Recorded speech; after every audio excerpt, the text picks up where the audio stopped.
everyone. Good evening. Welcome. I know you guys, people are still coming in. It's so wonderful to have such a big crowd, but we're going to get started because there's a lot to talk about. And we have a lot of amazing speakers to hear from. So welcome to the Whitney. My name is Megan Hoyer. I'm the Director of Public Programs and Academic Engagement here, and I'm really thrilled to introduce tonight's program, Picturing Abortion, a conversation with Carmen Winant. I'm going to start by acknowledging that we are gathering on the lands of the Lenape people. As a result of centuries of colonialism, today the Lenape are dispersed throughout the US and Canada. And alongside the Lenape, many other indigenous nations have ancestral ties to this place now known as New York. If you are joining us online, and I know you are, please take a moment to identify and recognize the indigenous people who have always and continue to steward the land from where you're joining us. So tonight's event grows out of Carmen Winant's work as an artist, specifically her project, The Last Safe Abortion, which is currently on view here at the Whitney as part of the 2024 Whitney Biennial. Since Carmen is going to speak in depth about her work tonight, I will not.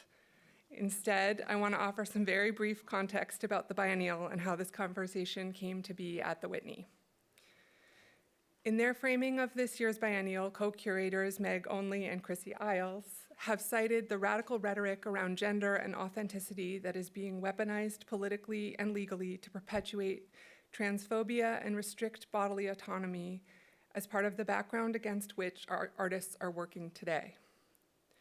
Of course, the current ideological battles are not new, but part of a long history of the ways that people of marginalized race, gender, and ability have been rendered as subhuman, or in their words, less than real.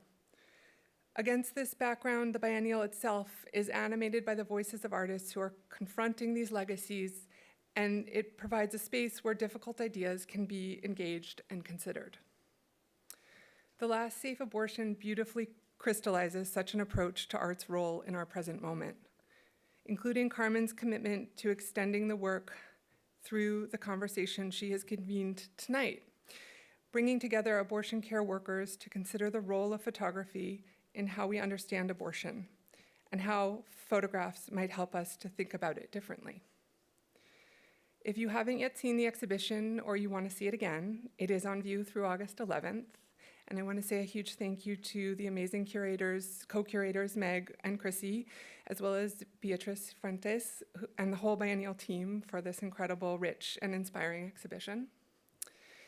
I also want to mention that Carmen, in addition to making photographic installations, makes beautiful books, and we have a few of them outside for sale after the program, and she's told me that she will sign them, but you'll have to come find her because we didn't set up a table. And then I also wanted to mention that I think in collaboration, Carmen and the MYA Network have created this postcard with more information about their work. So those are right outside the theater, and we hope you'll pick them up on your way out, maybe pick up some to distribute to all your friends after hearing this conversation. So I do also want to say a huge thank you to Carmen and to the MYA Network for their incredible partnership and collaboration in tonight's conversation. I'm going to introduce each of the speakers very briefly and then turn things over to Carmen. So I'm going to do Carmen last, but I'm going to start with Michelle, who is next to Carmen. Michelle Gomez is a doctor who promotes social justice in her work by being an abortion provider and training family medicine residents to learn how to provide abortions through the TEACH, Training in Early Abortion for Comprehensive Healthcare program. Next to her is Joan Fleischman, who received her MD and MPA from Harvard, and in 1999 she founded Early Options Clinic, and she has spent the last 25 years pioneering normalized abortion care. Next to her is Ashia, sorry. She told me that. Ashia McChristen is a small business owner, nursing student, and mother. She is a former Early Options patient. Next to her is Simona Sudit, an aspiring storyteller and lifelong New Yorker who works on the business side in tech, and she is a former Early Options patient. And then in the neon yellow is Jessica Valenti, a feminist author and columnist. Her book, Abortion Every Day, is forthcoming in October 2024, and I imagine many of you probably already know, but she has a very, very informative and helpful Instagram account that, if you're not following, highly recommend. And then finally, last but definitely not least, is Carmen Winant, who is an artist and writer based in Columbus, Ohio. She is the Roy Lichtenstein Endowed Chair of Studio Art at Ohio State University, and we're so thrilled that she is here with us, and all of you are here with us, so please join me in welcoming our wonderful panel.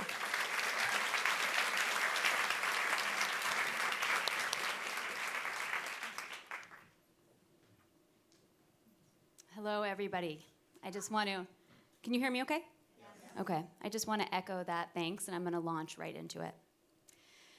My name, as Megan says, is Carmen Winant.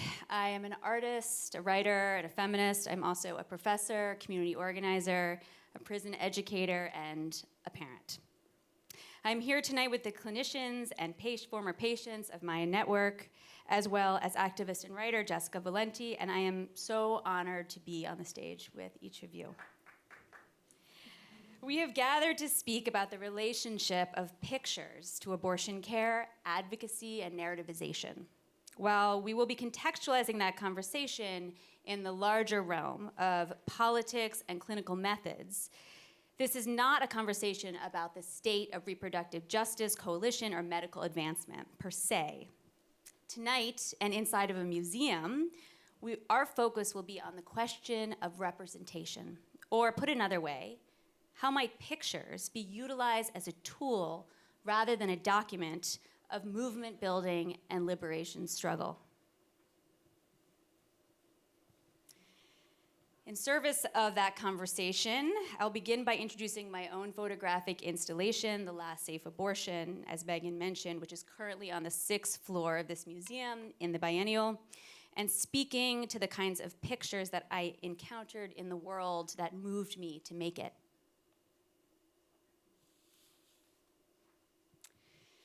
The Last Safe Abortion contains about 2,500 4 by 6 inch photographic prints. The pictures are sourced from 3 different channels: university special collections across the Midwest and South, clinics and archives in the same region, clinic archives in the same region, and my own photographs, which were made between 2021 and 2024. When I'm asked about the intent behind my work, I often give 2 responses, carving parallel ways in. First, feminist healthcare workers are the protagonists of my creative practice and the animating force of my feminism. I believe that they build the foundation upon which bodily freedom happens. Without their care, services, and expertise, we have no movement. My past projects on birth and birth care workers and on domestic violence advocacy and support workers have, as with this project, centered the women and people who do this regular and heroic work in relation, often by drawing from the very archives that they themselves have created across decades. Unsurprisingly, and this is a point that I will return to shortly, these archives are themselves tremendously regular, depicting the most daily and unsensational of tasks and goings-on. This is a photograph by the late, great Betty Lane. My second response as to intent is also consistent across project. Most simply put, I work to centralize feminist archives, visual lexicons, where I feel that none yet exist. Let me back up farther still in service of contextualizing my work and the conversation of the hour as it pertains to pictures and abortion care. We know that since the early 1970s, the conservative right has been weaponizing photographs as an ideological tool of their movement. They have been doing this for so long and so effectively that we almost cease to recognize it as a strategy at all. It appears rather as a given. These kinds of pictures, often blown up and printed oversize and full bleed, are drawn generally from two representational categories. The ethereal Leonard Nilsson photographs, which he claimed to have made in utero, but were in fact produced by and large of aborted fetuses and embryos from ectopic pregnancies, often referred to, as you can see on the left, as the spacemen, or the gory photographs of so-called aborted fetuses, often dismembered and bloody, a visual strategy architected by John and Barbara Wilk, a Cincinnati couple in the early 1970s. I have never been to an abortion march in which anti-abortion counter-protesters did not show up without these photographs. Never witnessed them at their own gatherings without these kinds of pictures in hand. At Ohio State University, where I teach, these folks set up on a near weekly basis on the Central Oval on campus. Their photographs, brutal and foreboding, are printed so large that they are discernible from hundreds of feet away. I steer around them while I'm en route to teach photography to undergraduate students 100 feet away, thinking all the while of just how successfully they have utilized the same medium. Along with my own feminist commitments, these repeated encounters have shaped my work, The Last Safe Abortion, in profound ways. The more I was confronted with these gruesome propagandistic photographs on campus, day after day and year after year, the more I began to wonder about and to strategize around the absence of pictures in the reproductive justice movement. Where had they been? What can pictures do that slogans cannot? There are a few exceptions, most notably the picture of Jerry Santoro, dead and bloody in the fetal position on a motel room floor, abandoned by her boyfriend during a botched illegal abortion in 1964. This picture was printed in every edition of Our Bodies, Ourselves from 1971 until the mid-aughts, and has been burned into my consciousness since I first saw it as a teenager after pulling the book down from my parents' shelf. This was an agonized picture for an agonized time. I owe so much to the women who made this movement go, who are responsible for getting this picture into the pages of a book that has been purchased over 4 million times. But I was born almost 20 years later, in 1983, into an abortion-safe world. In this way, my question was not only how to countermand an anti-abortion visual strategy through our shared medium of photography, but also what are the pictures by and for our time that do the work of representing abortion as safe and routinized.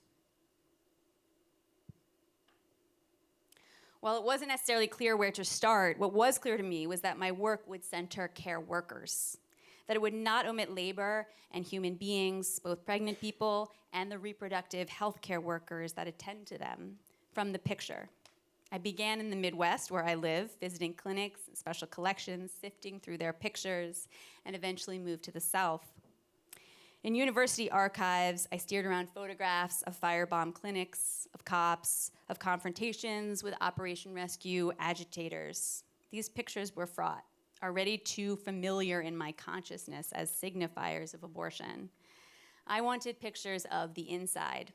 As it turned out, the clinics I visited in Iowa, Minnesota, Georgia, Kansas, and Ohio had thousands. They were entirely regular, of women sterilizing medical equipment, throwing staff birthday parties, and answering the phone. So many pictures of women answering the phone. What could be a more imperative and less photographic act? Photography is really good for your posture, as you can see. I made my own pictures of these same actions carefully and perhaps a little too cautiously at first, sometimes 50 years later. These pictures were braided together with the archival ones to constitute The Last Safe Abortion. In this way, photography, as I mentioned, acts not as a document, but as a tool in political struggle and coalition building. Somewhere in the middle of my project, I checked the New York Times on my phone in bed after putting my kids to sleep. It was early January of 2023 and dark out by 6 p.m. There I came across this image and text essay. Friends, I gasped. Seeing these pictures and reading this story, as I had been wrestling with the question of representation vis-a-vis abortion, was like a lightning bolt. Here were pictures of early abortion tissue made in the first 9 weeks of pregnancy, when the vast majority of abortions occur. I saved every image to my photo roll. I couldn't stop thinking and talking about it for weeks. I was struck by the images, which were beautiful and artful, but also by the text that accompanied them. In the essay, Dr. Jeff Levine, the chair of family medicine and director of reproductive and gender health program at Rutgers Medical School, is quoted speaking of his experiences with fellows, residents, and medical students, saying, quote, "When we examine the tissue after a procedure, everyone is consistently surprised. They expect to see an embryo, a fetus, or at least some body parts, and they are underwhelmed," end quote. Wasn't it incredible that these pictures existed? Why hadn't I ever seen anything like them before? Wasn't it astounding that even medical residents were surprised to encounter them, that they searched for body parts? Photography has been strategically wielded for so long as an ideological tool in the anti-abortion movement that even doctors were caught off guard by the conflict between what they saw in the photographs and the images that lived in their cultural milieu. I learned that the folks behind these photographs and the accompanying essay were called MYA Network, or MYA Network for short, a national collective of clinicians, patients, and activists that seek to normalize the culture around and medical practice of abortion care. It struck me from my first encounter with their essay, a version of which first appeared in The Guardian in October of 2022, that we shared both values and material approaches. Here, too, was a network of people working to destigmatize abortion care through photographic practice, to address the long-standing void of representation in our shared movement. While my admiration was immediate, this is very meta with me on stage, showing a picture of me on stage. While my admiration was immediate, I would only come to know the folks behind MYA Network in the months that followed, as I requested to use several of their photographs in an essay that I was writing on the visuality of abortion care. After that, we slowly drew towards one another, sending messages of support. This image, you can see I'm sharing their image in a panel at the New Museum last year. When this opportunity opened, there was no doubt as to whom to be in conversation with, particularly as it came to the matter of photography as a strategic tool of abortion advocacy. In addition to Dr. Fleischman and Dr. Gomez, family practice clinicians, we have two former patients, Simona and Ashia, who are here to speak with us about their experiences, which is very moving to me. I cannot say that I have ever been to a public event on this subject that includes folks who have themselves gone through the process, which is not to be exclusive. We all, in different ways, have been on both sides of this process. And understand those voices to be every bit as authoritative. Simona and Ashia, we are so grateful for your presence and your bravery. I'm also thrilled to have writer and activist Jessica Valenti here. As with many feminists, I consider Jessica to be a North Star on the matter of abortion in this country, vis-a-vis the systems of power that seek to exercise control over access. Jessica has written about many interrelated subjects, including feminism in the age of Trump, purity culture, rape culture, the relationship of mass shootings to misogyny, and the emotional effects of sexual objectification. Above and through all else, she has been a central and consistent voice in the movement for reproductive justice. And here you can see her Substack newsletter, Abortion Every Day, and the cover of her aforementioned forthcoming book. Jessica has a longstanding relationship with MYA Network and will be speaking tonight about her experience in disseminating their images on social media, the nature of the responses that she received, and what she gleaned from that experience. I'm wrapping up my introduction, I promise. Tonight we will speak about the issue of Tissue Project, how it came to be, the internal negotiations and medical processes that enabled it, as well as the response from the public, from both the medical community and the public. We will share both still and moving image that informs that discussion, including a video of a patient receiving a manual aspiration procedure and a video of pregnancy tissue being examined, the likes of which I have never seen before in a public or private setting. In this way, our program will not only reach backwards to describe a process that has already happened, it will actively engage new strategies in visuality together and in this room as we go.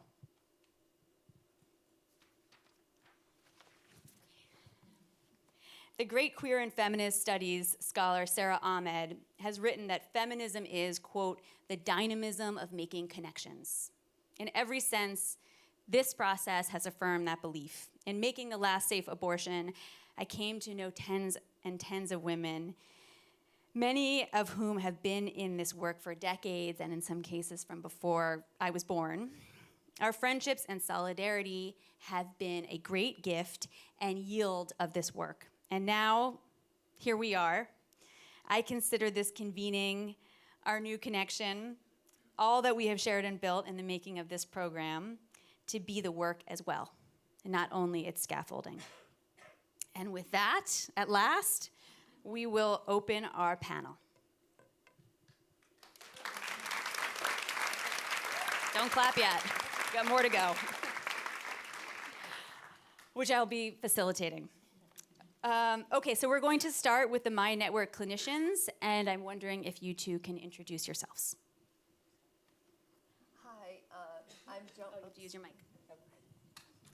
I'm Joan Fleischman, and I provided my first abortion in 1995, so nearly 30 years ago, and since then had the opportunity to be a researcher with the abortion pill and started a practice called Early Options. It started as a training program of faculty doctors from family medicine residency programs, and then became my current practice near Grand Central, where I provide highly personalized abortion care, and was the basis for some of the work that that's part of this project. And hi, I'm Michelle Gomez. I'm a board-certified family medicine physician here from California. I've been providing primary care in a regular old doctor's office seeing adults and kids that also provides medication abortion and has for 20 years.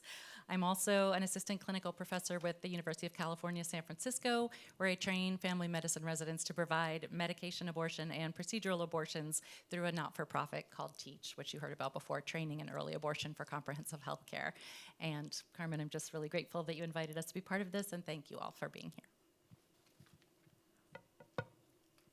Okay, I'm managing the questions and the slides, so I'll try to stay fluid. So I'm wondering if you both can share a little bit about MYA Network itself and how it came about. Sure. So Joan and I, along with another family doctor in Washington State, Erica Bliss, who could not be here with us tonight, connected early in the pandemic. We were horrified when many states deemed abortion non-essential medical care and shut down clinics, which greatly decreased access during a frightening time for many people. We got together with other activist clinicians and found ways to support people who wanted abortions during this time, and formed a not-for-profit called MYA Network, which, as you heard, is short for My Abortion Network. Our mission is to normalize abortion medically and culturally. We created a website that connected patients looking for abortions with primary care clinicians who provide them. And this period in time created a challenge, but also an opportunity, because for over 20 years, our movement has been trying to integrate early abortion care into mainstream medical care, but we haven't really succeeded that well for a number of reasons. But first, the pandemic, and then the overturning of Roe v. Wade has motivated a lot more clinicians to get involved, because we know this is a public health emergency. At MYA Network, we are clinicians, activists, patients, and we're putting our names, faces, and stories out there to show the human side of abortion.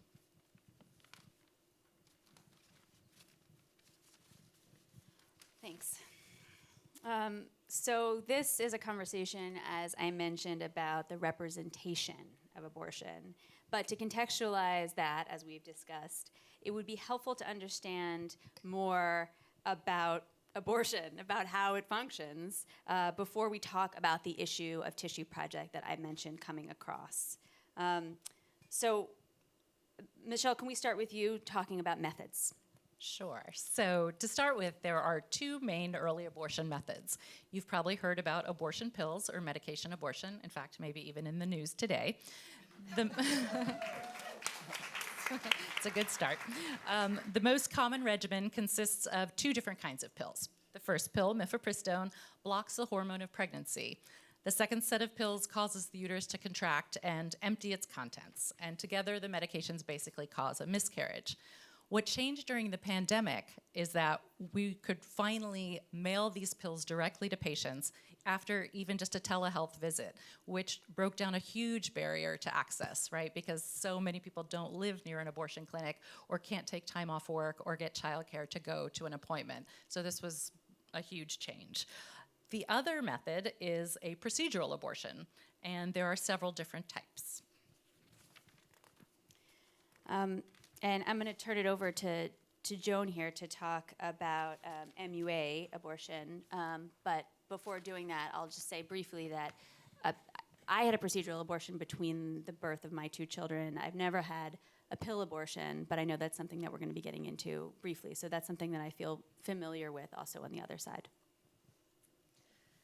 So I'm going to talk about a procedure that you may never have heard about, which is called manual aspiration. It's different from electric aspiration, or what's known to be more of a surgical abortion. And it's very relevant to our panel discussion here. It's how do I do this? Can you hold it? It's a simple device and tool that's actually, it's actually been around since the 1970s, mostly in international settings, but made its way to the mainstream stage here in the United States around the year 2000. It's easily completed. This goes inside the uterus. This tip, it's sterile when you're doing it, goes through the natural opening of the cervix. So this is in the vagina, and this is sticking out. We then attach this little handheld device to the end of this tube, apply gentle pressure, and it releases the contents of the uterus into this device.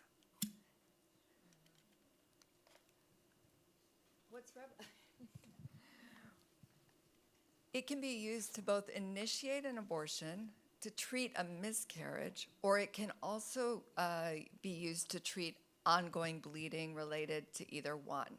So this is particularly relevant today because many people initiate with abortion pills. It can appear in mainstream medical settings in ERs or urgent care settings as a miscarriage, but in order to sometimes quickly stop bleeding, this is a very simple way to do this. At my practice, most of my patients have chosen manual aspiration. It's, I'd say, more than 9 out of 10. Why? Because it's a quick and simple resolution, and the patients who come to me really appreciate sort of the personalized experience and medical support they would receive in my office there. The actual procedure just takes a couple of minutes to complete. You can have your loved one by your side, and you just recover for 10, 15 minutes on a regular exam table, and then you go about your day, leaving my office knowing that it's complete. This has especially been important for people who've been traveling to my office through the years internationally and now nationally. What's revolutionary about this procedure, in addition to everything I just mentioned, is that it can be provided like a Pap test or an IUD insertion, really more similar in experience to an IUD insertion. That makes it possible that it could be provided in all different kinds of practice settings.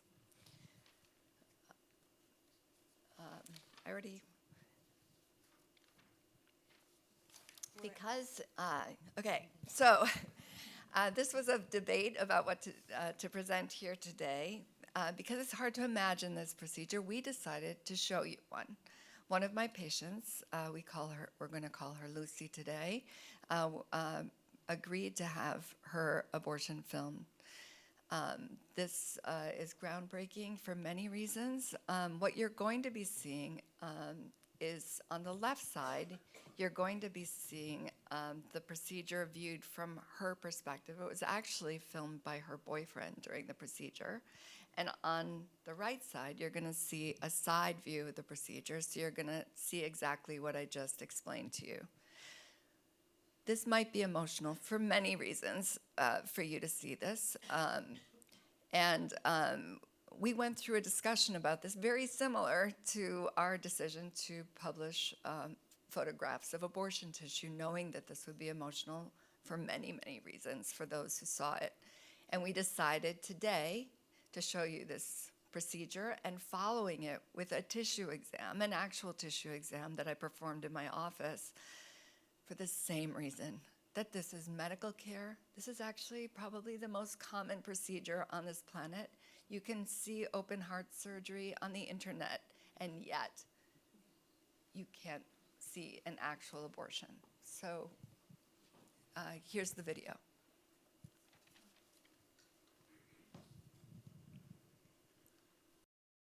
So this is the beginning, this is the dilation. I usually don't feel that very much. Do you feel that? No, did not feel that at all, actually. So that's the numbing medicine Works well. Amazing. Okay, Love so, modern medicine. Thank you. Thank you. so now you're, Okay, now I feel a little bit of cramping. so this is Yep. when your uterus contracts. That means you're almost done though. Oh. It means we're on like about another Oh. minute. Oh my gosh. You feel that? Yeah, it feels like a really bad period cramp. Okay. Everything's going well. Yeah, it's nothing crazy though. It's Take a not deep too breath. bad. Usually I do this 3 times. So take a deep breath. Okay. Here we go again. Ooh. Totally. Okay, again, take a deep breath. Mm.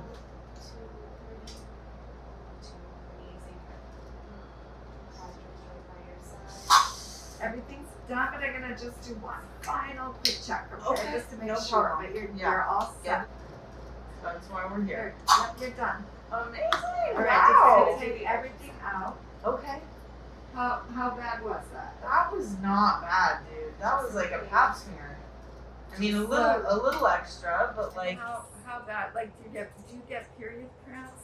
I do get pretty bad period cramps, and I Was would it say that that bad? that was like about, like, you know, the first day of your period when you kind of have like the worst. I mean, I don't know if everyone has the same thing, but for me, the first day is always the worst, and that kind of felt like the sort of cramping I would get on like the first day of my period. I just want to reiterate that in my years of researching for this work in clinics and in archives, I never saw anything like this. I never really saw any moving image. And to boot, as Joan mentioned, the fact that this is also filmed from the patient's point of view, we felt was quite moving and revolutionary and important to show tonight. Yeah. Thank you, Joan. Thank you to Lucy. So can you talk a little bit, while I play the next video, the tissue exam, about what happens next? Sure. No, that's Michelle, fine. thank you. Oh, that's fine. Yeah. Whenever we do a procedural abortion, we always look at what we've removed from the uterus to make sure the abortion is complete. We call this the tissue exam because we're looking for the pregnancy tissue. Up to about 9 weeks of pregnancy, what we're looking for is called the gestational sac, which is like the house for the pregnancy, for the developing embryo. But we don't see the embryo itself.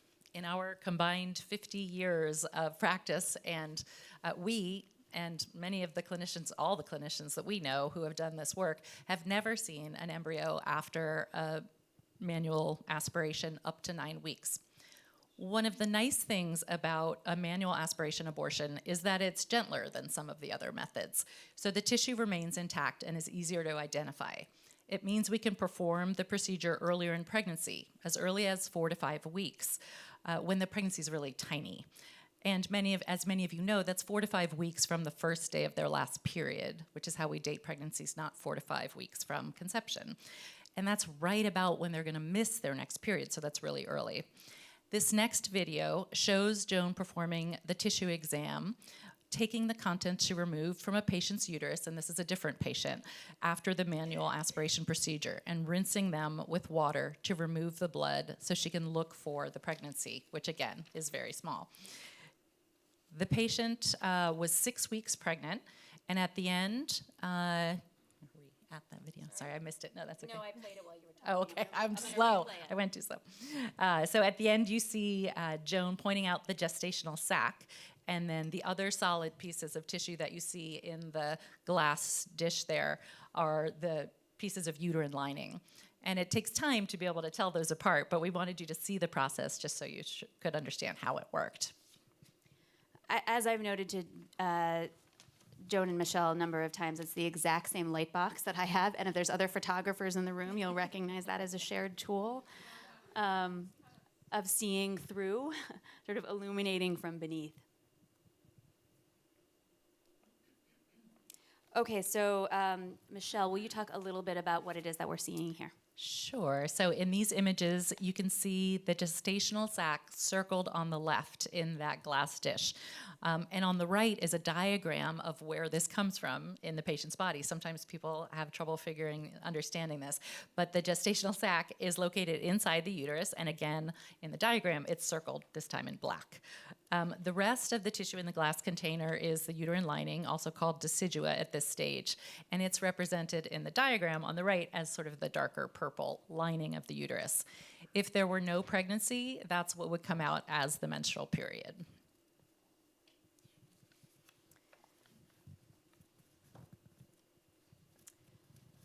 Thank you both for that important background. I feel so lucky to be on stage with doctors. This is like not my normal, that's sort of the status quo in a museum context. So we felt, as I mentioned, that it was really important from the beginning to bring former patients into this conversation. And Joan, I'm wondering if you can introduce Simona and Ashia and and sort of extend that, extend your line of questioning, around the larger conversation. So I thought that was, I thought it was especially important to have patients be a part of these conversations. It's really part of our, that is our mission at MYA Network, is to bring clinicians, patients together with activists to create new kinds of conversations. So it seemed, it's such a void because it's so shrouded in secrecy. I personally have two amazing sons who are here supporting me today, and I've had 3 abortions. Not only do I feel differently about those 3 abortions, but my feelings about those abortions have changed throughout time. And it also changes depending on the context in which I'm telling it. So it's very different to have a conversation in the privacy of an exam room than it is on the stage of the Whitney Museum. That seems an obvious thing to say, but I say that to help you to, I wish we could transport the intimacy of my practice here onto the stage, but I'm so appreciative that you're here doing this. I also just want to take this moment to say that while this whole panel is about the representation of abortion, no patient represents, no person represents abortion. The moment that we make this decision in our lives is so deeply private and personal. And by talking about it, they don't represent abortion in any way, shape, or form, nor do I, nor does anybody in this room. And that is what is so wonderful about being a doctor and a provider of these services, that you get to know each and every person who comes to you and in providing the service. So thank you for being here. Thank you for taking the risk of being here. And I ask both of you really to speak about whatever you want to speak about. If we can go back to that moment where you saw that positive pregnancy test and you realized that you didn't want to continue it, you made your way to me. You came to early options. Both of you did choose a manual aspiration procedure like we just saw. Talk to us about any aspect of this that you want to share and about what we've talked about today. Why don't we start with you, Simona? Sure. Hi. This works? Oh, it does work. Oh, it really works. Okay. So I do think, like you said, I think the context is really important, and that it is such a deeply personal but also unique situation. So just to add some context, I'm 36, which did play a factor. I mean, at the end of the day, I knew my boyfriend's here, so just keep me honest. I had made a decision several years ago that I didn't want to be on hormonal birth control. We started dating, and I did tell him that. I was very open about that, and I said, listen, like, with that, we run a risk, and I'm just letting you know. Should I find myself in the pregnant way, as of right now, like, I'm not ready for this, and he is amazing and was totally supportive of that. And so I knew there was no question, and I did not waver at all. But when I did find out, it was, despite knowing fully like what I knew I was going to do, it's a hard decision. It's a really hard decision, and just hard sort of like moving forward. So, and I had shared this with Dr. Fleischman, that I had step 1, but then there was step 2, which is the pulling up an incognito window on your work computer and Googling abortion NYC. I'm riddled with puns today. And so I wanted to say that I know that your company, your practice is called Early Options. You are not the first option when searching that. And so I had come across several clinics. And I called them first, and made an appointment. One could take me earlier than the other, and I just didn't have a great feeling. Especially, I looked up Google reviews, and I just didn't necessarily feel great. Each one had, like, both practices had some odd reviews, so I kept searching, and I found yours, and I found your website, and it was just, first of all, there were no stock photos. We'll start there. There were no stock photos, and it felt like your photo was front and center. Also, what I thought was really moving was you had audio clips, and he and I sat there and listened to clips. I think it was also super comforting for him to hear men speak about like their experience and being there as well. And it felt like a warm embrace, and it was instantaneous for me. It was like, I want this to happen with you. And so that's sort of like how that's really how I got to you.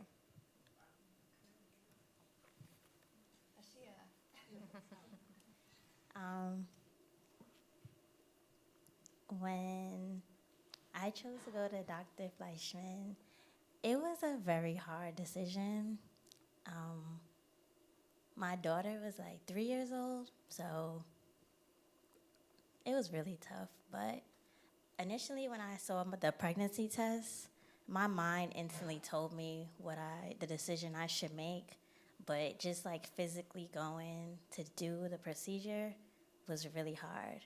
But with the support of my boyfriend, my mom, and Dr. Fleischman, they helped me navigate through the process. And when I went to Dr. Fleischman's clinic, she was very, very, very friendly, super nice. She made me feel comfortable. Like, I felt really guilty doing this, especially after, like I said, having a child and just seeing what, a pregnancy could turn into. I felt super guilty about doing it. But after we did the procedure, and Dr. Fleischman talked me through, like, the medical part of it and seeing the tissue, I did feel a lot better about my decision. I decided to go through with the abortion because I was considering going to nursing school, which I'm in now. So it was just like trying to figure out how to have a baby and go to nursing school and raise the child I already have.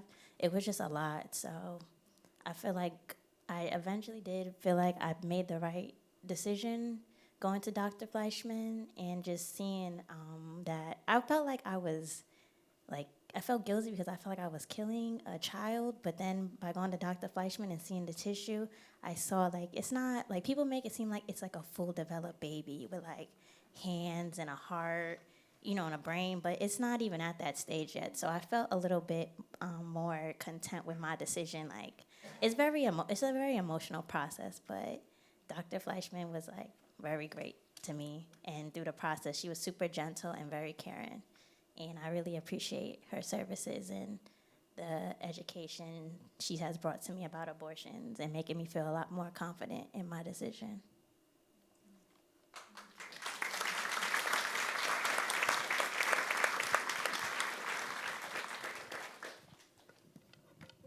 Was there anything along this path of the positive pregnancy test and finding your way to me that was surprising to you, based on what you knew about abortion or your own experiences?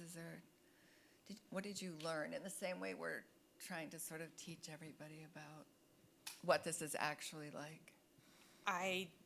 For me, I mean, a big reason why I wanted to come specifically to your practice is everything I was reading was, you know, expect to take the day off. Expect to really, you know, expect to spend like 6 to 7 hours here. You'll have to have someone take you home, and the sedation. And then when I was reading up, you know, on manual aspiration, it was like you don't have to fast. You know, you really can carry on with your day after. And that meant a lot to me, because I felt, you know, I think for the same reason that I did not even think about the pill, was I knew what the decision was. I wanted to make it. I wanted to be done. And so that was, all of that sort of factored into my decision making. And prior to arriving at your website and learning about what you do, I was just like, okay, I guess I have to take the day off, and this has to be like, I have to like live with this for the whole day. And it was just really comforting to know that I didn't have to. Anything you want to add? I'm sorry, Doc. What's the question? Just that anything, you know, in finding this particular way of providing abortion care, were you surprised? I know you had some medical. Yeah, no, I was very surprised by the process. Like I said before, I felt super guilty about the decision I was making. But you came, like when I came into your clinic, you guys were so friendly, so warm. And honestly, my mom referred me to your clinic, and I know my mom would never steer me, you know, anywhere wrong. So I knew I was in good hands. And once I met you, your energy was amazing. The clinic was clean. You guys just handled me with like so much grace and so much care and love. Like, thank you. Can imagine how rewarding that is to hear these experiences. Last question, I just wanted to ask both of you, this was a deeply private medical decision. Why did you decide to be here tonight? Why did you decide to talk about this experience? I went back and forth on whether or not I would share this. The reason why I'm here, but I'm hoping we can get to a place. So I don't remember exactly when this was. I think I was in my early 20s, but I had a conversation with my grandma, and so I should probably say that my family's from the former Soviet Union, and I was asking my grandma, I mentioned like abortion, and I thought she was going to just gasp when I said the word. And I said, Grandma, have you ever had one? And she said, I've had 4. just very casually, I've had 4. And I said, are you serious? You've had 4? And she said, how do you think there's an 8-year difference between your dad and your uncle? And it was just so, I too did the math. I was so struck, and obviously, I mean, this was now many years ago, and I was so struck by how casually she spoke about it, and it was just, that's just what women did. Like, and I remember I asked her about it, and I said, why? And she said, because I didn't want a baby. Like, it was just so, it was so matter of fact, and it both like is and it isn't, right? And so I think the reason why I'm here and the reason why I wanted to talk about it is to kind of, I hope we can get to that place where we can just talk about it and just say like, there was this, there's a situation. I don't even know if like situation also feels like a strange word to call it. I'm still trying to come up with the right language for it, but like it is so common, as you said, it's the most common procedure, and I wish if this gets one more person more comfortable, or if it gives one more person an avenue, like knowing that early options exist, like that's like I'll scream it from the rooftops if I had to. So when you asked me if I would be willing, I said, where do I sign? So Thank you.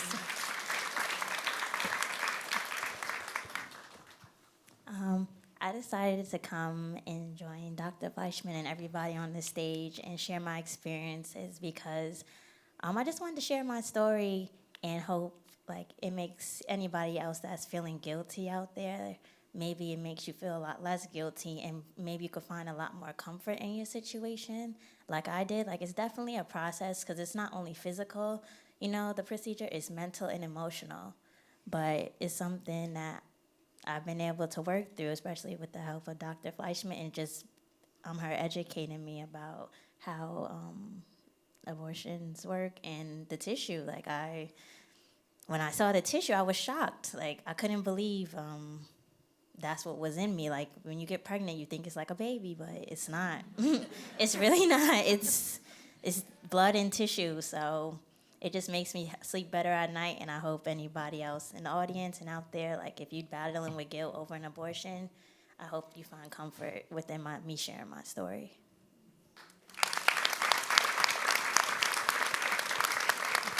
Thank you so much to both of you.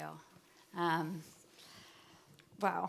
And that is actually that's a perfect segue. As we move into talking about the issue of tissue project, is hearing from somebody who's gone through this experience and the way in which actually seeing the tissue affected you, and and moved you. And I just want to add that there is a relationship that was explained to me as a layperson between the aspirator device and being able to see the tissue at all, right? Because it keeps it intact. And so that feels like a meaningful point to underscore here. Okay, so let's talk about issue of tissue. Joan, will you talk a little bit about how the project came to be? The project, as you can see from this conversation, came directly out of seeing patients. Again, my practice is this extraordinarily intimate setting, and I have time and space to talk with each and every person who comes. And this is such sort of a common dramatic arc in my practice that new staff members and clinicians who come through our practice notice it. Most patients walk into my office with what I call heaviness. They're upset, they're distraught, they've gone through trying to find a place to get an abortion, they've encountered all sorts of situations, they've grappled with their own voices, their own religion, their background, they've had a conversation with a doctor, or a sister, or something that makes them feel bad. And I've come over the years of having probably 30,000 of these conversations to dissect out the person who's coming to me, their decision. Are they conflicted about their decision? Or is the heaviness coming from these other voices that literally sometimes torture them in my office? And so it was really these kinds of conversations over and over again. I still remember, and sort of the first times I started actually showing the tissue to my patients. But what you just saw, the video of my practice, that tissue exam is literally done in the sink right nearby. And so nothing is hidden, and we talk about it, and we offer to show it to those who want to see it. And so in that context, I saw some amazing things happen in my practice. Literally, those who walked in sobbing in tears, so upset about their decision and the consequences of this. Are they going to be punished? Are they, keeping this a secret? I literally saw the transformation before my eyes of what it was like to show them the tissue. And you saw exactly what Carmen is trying to talk about here, but on a one-by-one basis, this very intense experience where you see where they're like, what? They don't even believe it. They can't believe it because we have been so, this has just been part and parcel of how we see abortion, how we think about it, that they think it's not real.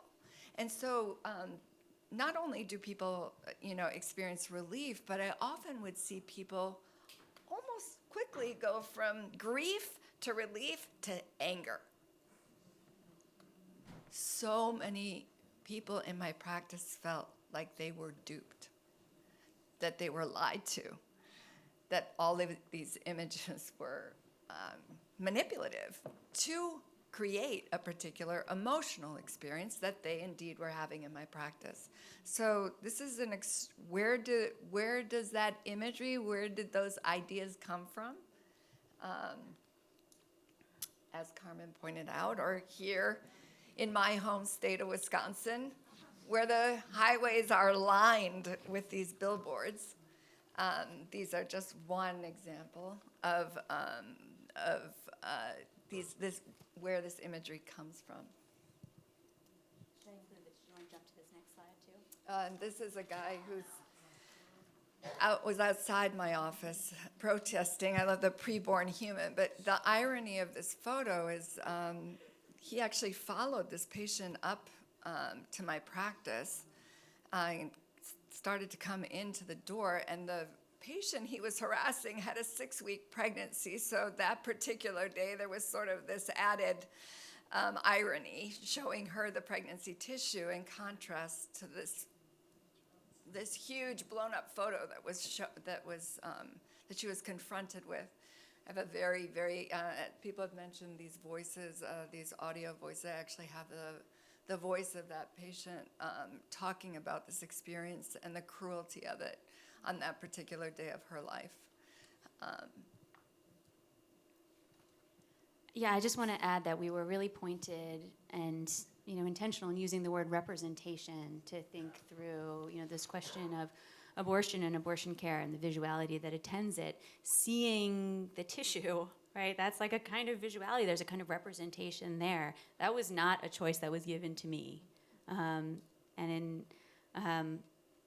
I can only imagine how it might have shifted my own consciousness.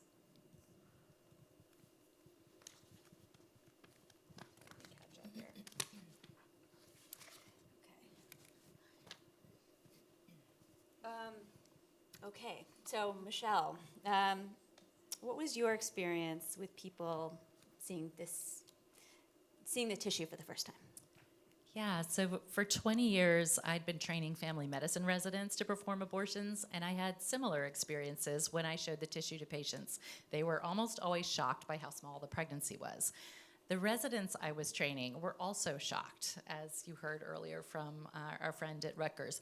None of us saw these images in medical school, as most of us didn't get any training about abortion at all in medical school. So at MYA Network, we talked as a group about why that was and whether we should make these images more public. It seemed there was just a big piece of information just missing. So we started calling this educational project The Issue of Tissue.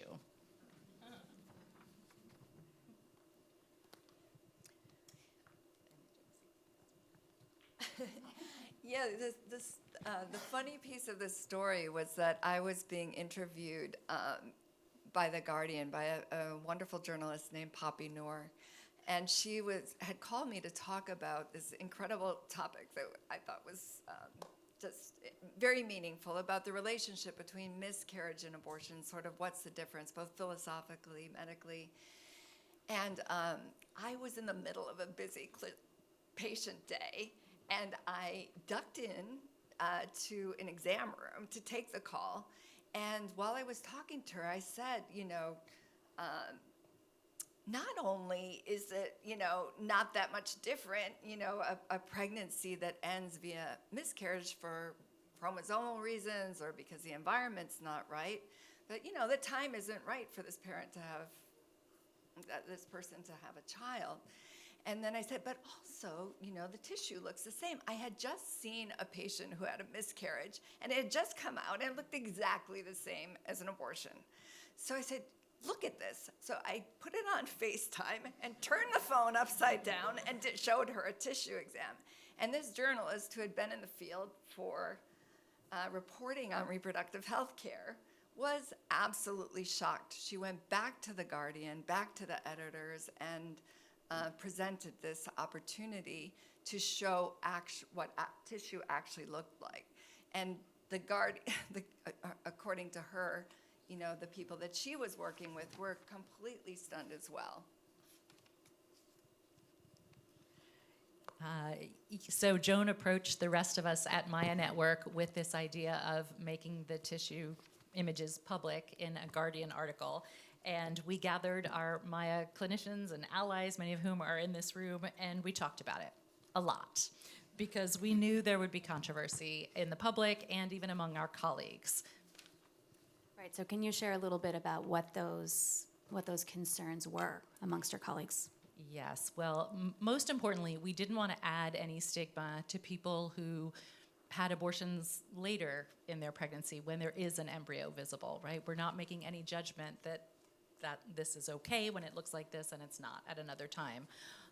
We didn't want to tell people how they should feel about the images. We know how important pregnancy is to patients. I myself had a miscarriage between my two kids, and it was devastating. So we were never trying to say, oh, it's just a little bit of tissue. We just wanted to put the information out. And we didn't want to contribute to arbitrary political and religious gestational limits that had nothing to do with medical care or the fundamental right to bodily autonomy. So in the end, we did decide to publish the images because of a simple tenet of providing medical care. People deserve to know the facts about their bodies. As medical professionals, it was not our right nor our responsibility to decide how people felt about the information or what they did with it. But it was our patients' right to have accurate information in stark contrast to the disinformation that existed. Okay, let's talk a little bit about the process of making the pictures. I was stunned to find out that you made them on your phone, for one thing. So I had no idea how to take photos of the tissue. So I reached out to my friend Doc, who's not a doctor, but goes by the name Doc. And he's here in the audience tonight. Can you please acknowledge him? Because Doc never took credit for these photographs, and right from the beginning, donated his time and effort, of which involved many strange-looking contraptions that you're seeing in these photos to come up with the photos that we created together. And that was, there I entered your world a little bit, Yes, Carmen. yes, that's where we converged. Although not quite. I hadn't seen the Guardian piece when it came out. That was as I mentioned, in October of 2022. And then in January 22nd of 2023, for the 50th anniversary of Roe v. Wade, the same images appeared in the New York Times in the guest essay, and that is what I saw. Yes, so on the next slides, what you're seeing, again, you saw the decidual tissue, the menstrual lining, that's been removed, and what we're looking at is the gestational sac, the pregnancy itself. This is at 5 weeks, 6 weeks, 7 weeks, 8 weeks, and 9 weeks. It's an absolute magical thing of our bodies that these sacs grow by 1 millimeter a day.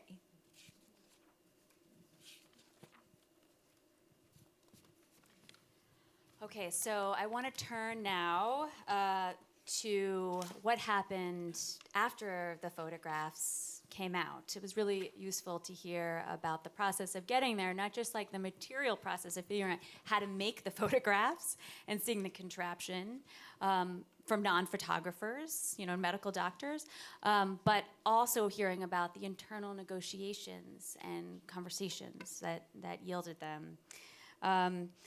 So they went viral. I mean, they really exploded.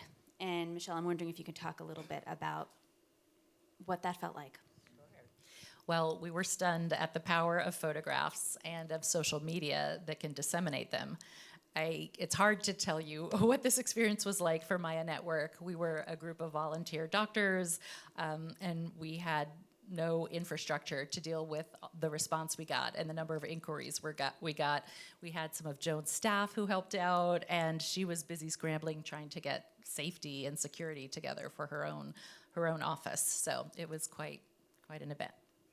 And we really tried to figure out how to respond emotionally to some of this social, to social media. We were used to having intimate conversations with our patients where if they didn't understand something, we talked about it and they asked questions. It was a very different experience to see all these comments where basically we're being called liars and accusing us of removing things and falsifying things. So it was emotional for us, and we really struggled with how to respond. And this brings us to Jessica Valenti. We still remember the day that some of our friends forwarded this particular video to us. We were on the phone with each other. We were like, oh my God, because as Michelle said, we had made a very thoughtful decision to present this information medically. And then Jessica was able to take this to a whole nother level. We are so deeply honored to be with you here today, Jessica. And let's just start by showing this video.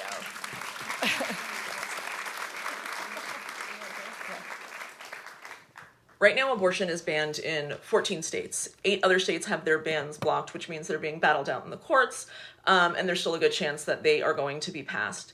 And I wanted to show you this image, given all of that, of what a 6-week pregnancy looks like. This is from the MYA Network, which is a terrific organization. And I wanted to show you this because this is what has more rights than you. That's it. And this is a 9-week pregnancy. There's no fetus, it's just tissue and a gestational sac and oftentimes not even an embryo at this point. And I'm showing you this because the vast majority of abortions, 85% of abortions, occur before 10 weeks. And this is it. This is what they're gonna let us die for. This is what they're saying has a constitutional right to personhood, while we don't. They're going to let us get sick and die. They're going to let us be raped and be forced to carry pregnancies. They're going to ruin raped children's lives for this. That's it. So when someone tries to argue with you about abortion, or when you hear a politician talking about the sanctity of life and life starting at conception and, holding all life at equal value, this is what they're saying is more important than you.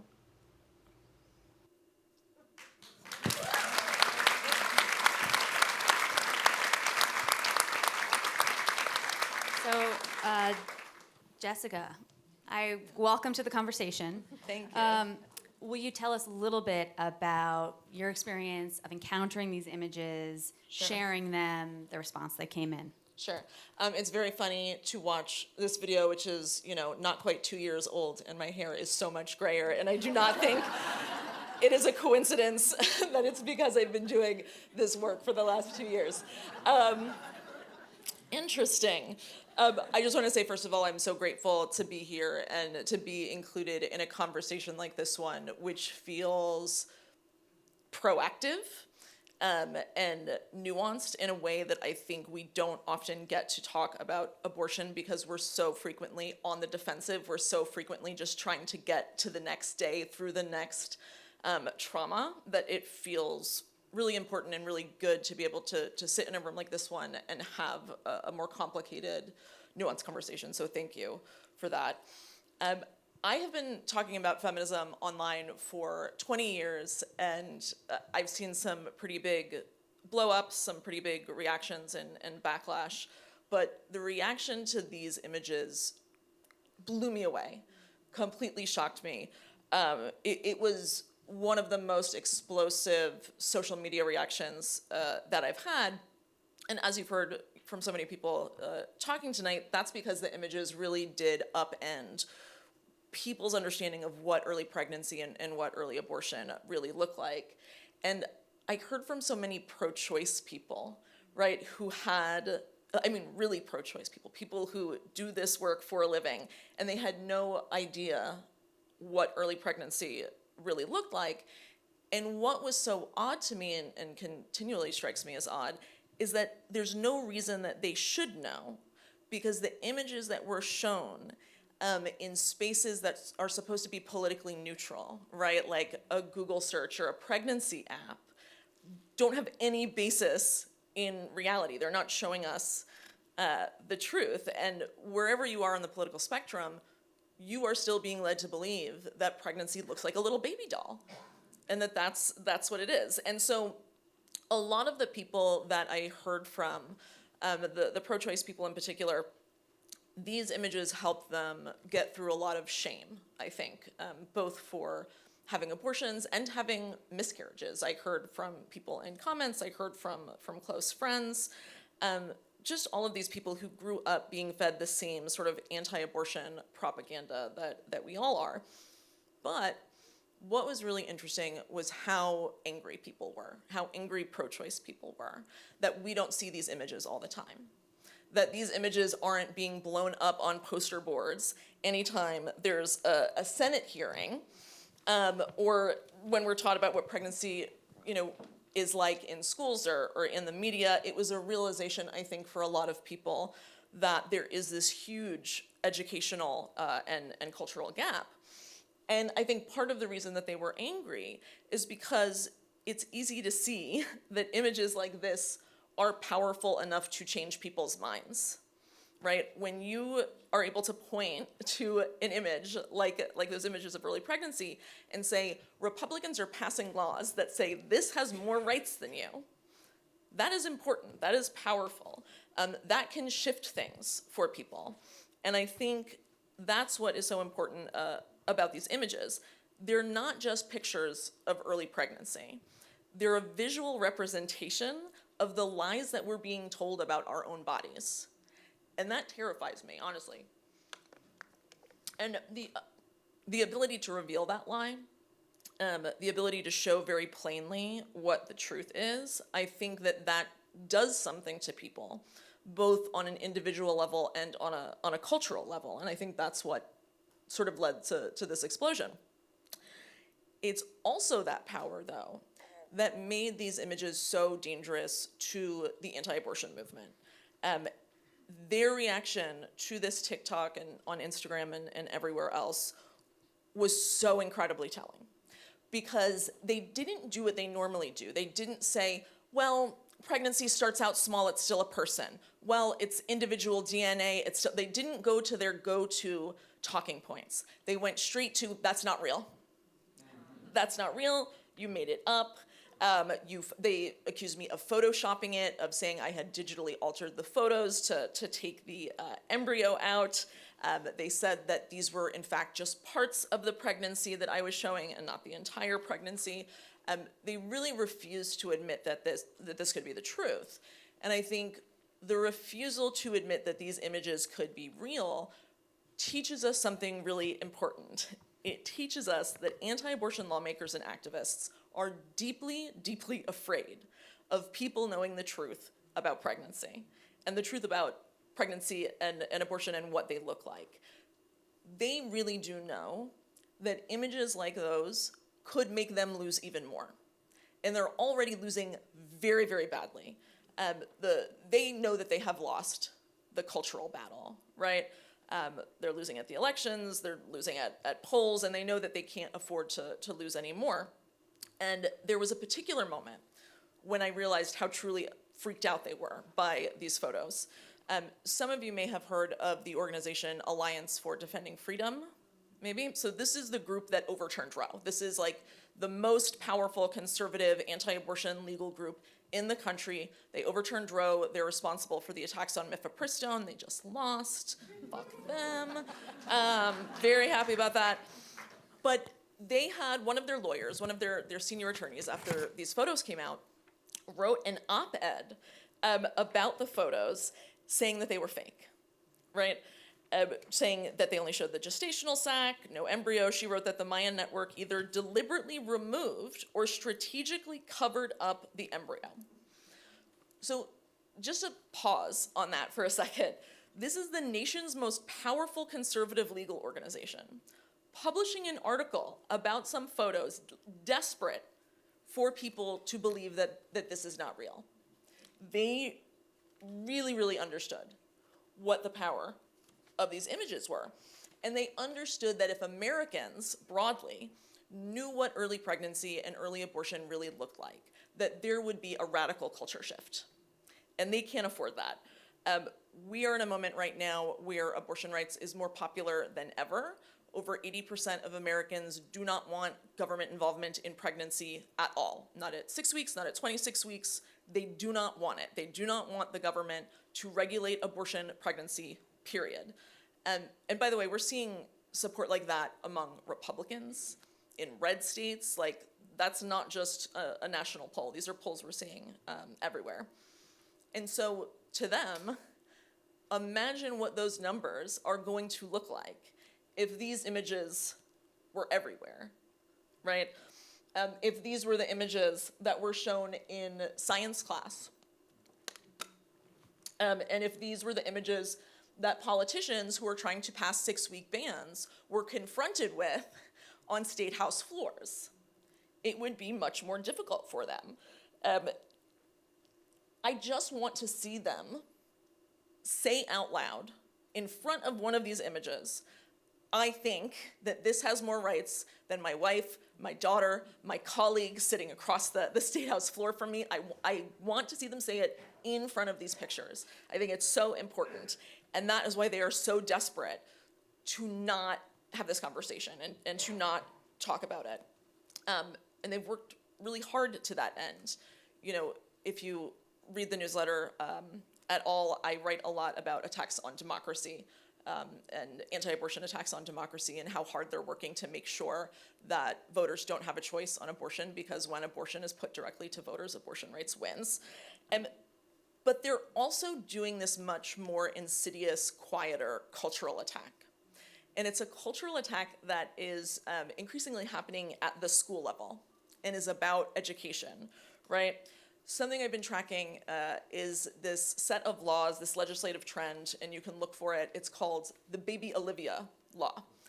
And what the Baby Olivia Law is, and it's passed in several states, is that they are requiring public schools to show an anti-abortion video of, like, fetal development, completely made up, requiring to show it in public school science classes. And the reason they're doing it in science class is because you can't opt out of science class in the way a parent can opt out of sex education class, right? And so they're building this very deliberate, just indoctrination. And they're doing this in part because they know that young people are the most pro-choice demographic in the country.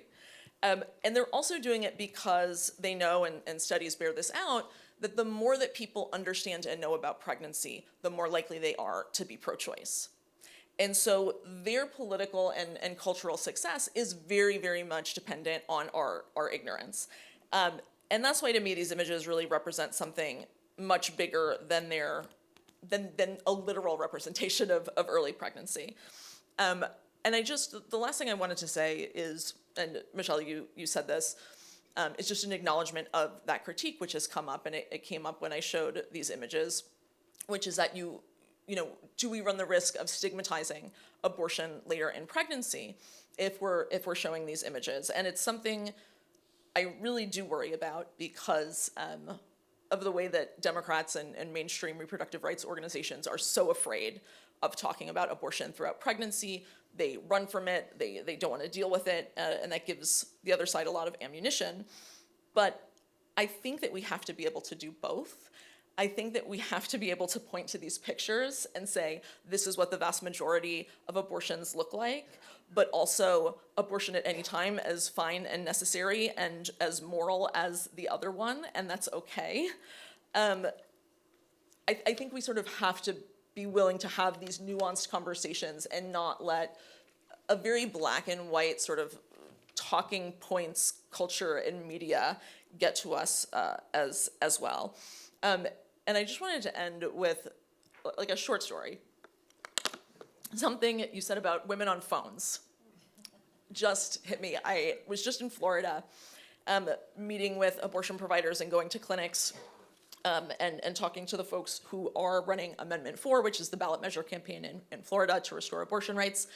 And I was at an independent clinic in Florida, and you know they're taking you on a tour, and you're seeing procedure rooms, and you're seeing the waiting room, and they sort of like take us all to the back, get emotional talking about it. And it was this very small, cramped room of just like a dozen women under 20 years old, just fielding phone calls, just on the phone with people. Okay, I can get you a bus ticket here. Okay, I know you've never taken a plane before, but I'll text with you throughout the entire flight to make sure you're okay. And just how this movement is not just, you know, people on the street protesting, it is people in sweaty, cramped rooms on the phone 24/7, making sure that people can get care. And that's why I'm so grateful to, you know, the folks on this stage, and that we're having a conversation that is, you know, provider and patient led, because you are the people who are putting your literal bodies on the line for this cause. And also, in a strange bit of coincidence, it turns out, Joan and I figured this out later after we started talking about these images, that I was actually a patient at Early Options, and it took me a minute to put it together. But thanks to Early Options, I, you know, was able to have an abortion that I wanted, and 3 months later published my first book, and I went on to mail them a copy of the book to say thank you, because I wouldn't have been able to publish that first book and any other book after it had it not been for that abortion.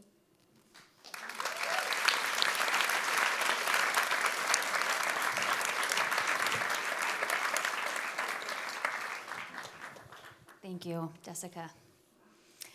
It's my job to close us out, after which point we will have some Q&A and conversation with one another. And in doing that, I would like to end on a new set of questions. I opened us up on a set of questions, and here I am circling back as it comes to visuality attending abortion care. From the beginning of planning this event, our group was really clear that we wanted to use the opportunity, as I mentioned, of being on this stage to both reiterate past strategies and to drive the conversation forward, to look forward. By sharing a video of the tissue exam and of the manual, aspiration, abortion, including, as I mentioned, from the patient's point of view, I hope we have work to do just that. But that is not the whole picture.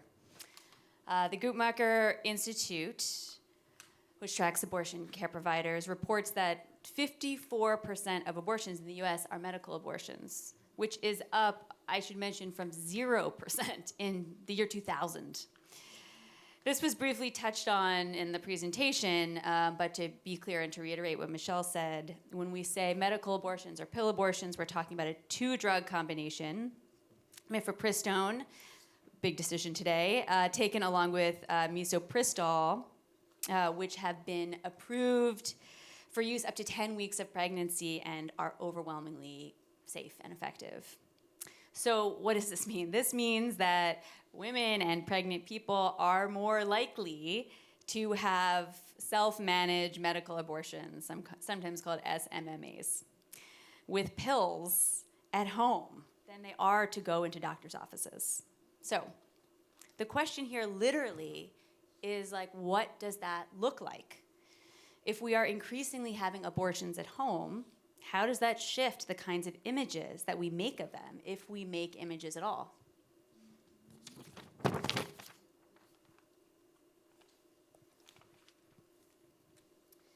So there's a rising tide of folks sharing their SMMAs on TikTok, on social media, narrating the process as they go. And the conversation often unfolds, you know, in the comments. I mean, this is one screenshot, but you can scroll and scroll and scroll where information is shared about all sorts of things, like when cramps set in, how much bleeding to expect, the kinds of emotional experiences that they encounter.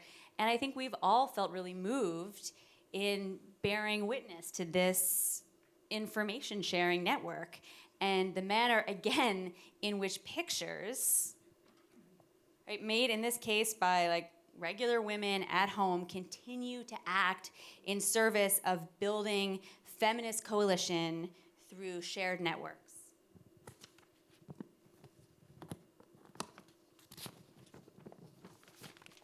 That's it. Thank you. Just wanted to make sure I didn't have anything else.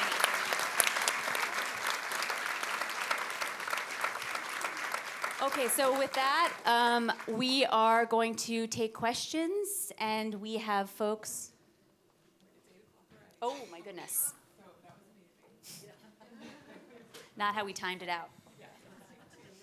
Okay, we'll take 2 questions. Hello.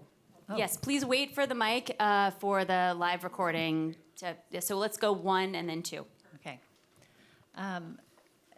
This was so awesome. I mean, images tell a story, and they advance the narrative, and they really galvanize movements. And Carmen, you as an artist, and the doctors also said something to the effect of, like, we can't control people's reactions to our work, to images or what was shared here.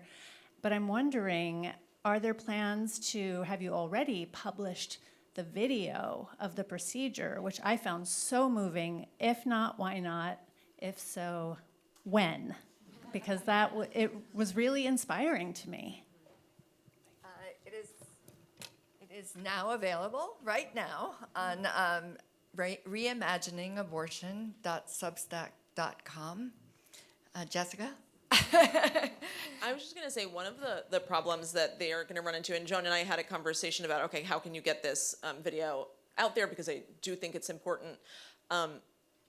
If they put that on TikTok, right, they're going to get banned. It's going to get taken down, even though there are plastic surgery videos on TikTok. And so unfortunately, I do think it's going to take a little bit of political maneuvering behind the scenes with people at Instagram, Facebook, TikTok, to make sure that this can go up there and not be immediately removed and taken down. It's really unfortunate. The video that's shown on reimaginingabortion.substack.com includes an interview with Lucy. It's very powerful, and I hope you'll go there to watch it. Good evening, and thank you. Thank you, all of you, especially you two ladies. Thank you very much. You know, there's an old line, there's lies, there's damn lies, and there's statistics.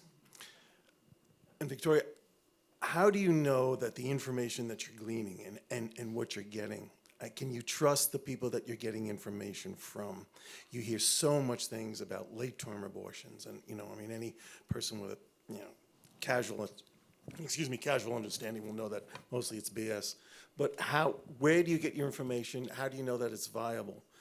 And I'm gonna add on to this. If I could grant a wish for each of you, if there was be one thing that you could say or do about this, about all of this, about the movement, and about what is it that you would like to see happen? So those are 2 questions. Sure. I guess my wish would just be zero government interference, right? Like, we don't track gallbladder surgeries. We don't have government websites, so just zero government interference, I think, would be lovely. I feel like it's a very simple, should be easy wish to make true. In terms of where do I get my information, or do people in general? Yourself, and you hear so much, especially about late-term abortions, which I know is both. Yeah, listen, part of the issue is that Democrats refuse to grow a spine on this issue, and they won't talk about it, and they're so completely defensive about abortion throughout pregnancy that they are making it easy for the right wing. They're making it easy for conservatives to say, see, they won't talk about it. See, they know it's wrong. They won't talk about it. It's completely absurd. It's complete bunk. And honestly, we're in a moment right now all of these post-Roe horror stories are coming out, right? Like, if you read the news, you have read them. The vast majority of these horror stories are people who are further on in their pregnancies. And so Democrats have a really terrific opportunity when a Republican says, oh, well, you believe in late-term abortion, which is not a medical term, to say, who are you talking about?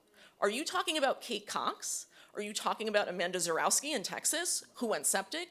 Who are you talking about? Pin them to the wall with it. I think that the only way that we sort of get to that place of real information is just putting it to them and making them eat their words and making them defend it and being, honestly, going on the attack about it.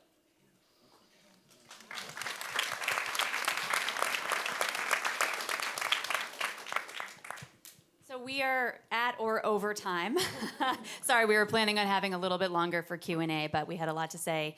Do you want to say a word about this, actually? Before Yeah, just the presentation here is MYA Network. It's a project of the Community Health Promotion Project. There's postcards as you go out, as well as this QR code. Please support our work to create a new conversation about abortion, and you can see that it's grounded in creating community. We really want to create new kinds of conversation together, and that's what this event is about. Thank you.